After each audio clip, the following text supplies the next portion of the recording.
તળાજા શહેરમાં સોની દંપતીના થયેલ મોતને લઈને પોલીસ દ્વારા તપાસનો ધમધમાટ હજુ પણ યથાવત। ગત 19 એપ્રિલની રાત્રે તળાજા પોલીસને અહીંના રામટેકરી રોડ પરથી સોની પરિવારના ઘરમાંથી જ દાઝી ગયેલ દંપતીની લાશો મળેલ છે। જે પથારીમાં સોની દંપતીની લાશ મળી એ જોતા તથા આગ ક્યાં ક્યાં લાગી, આસપાસની શું વસ્તુઓ આગની લપેટમાં આવી, છતમાં પણ આગ લાગ્યાના નિશાન જોવા મળતા ન હોય, પ્રથમથી જ બંનેના મોતનું કારણ આગ માત્ર ન હોઈ શકે, મોતનું કારણ કંઈક અલગ જ હોઈ શકે તેવું જણાઈ આવતું હતું।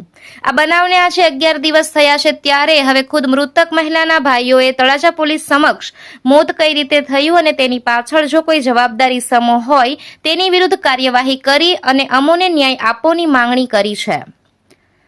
તળાજામાં ગોપાલ વોચ અને જયગોપાલ જ્વેલર્સ નામે પેઢી ધરાવતા કિશોરભાઈ વેલજીભાઈ વૈઠા અને તેમના ધર્મપત્ની રેખાબેન બંને જીવનના 60 વર્ષ વટાવી ચૂક્યા હતા।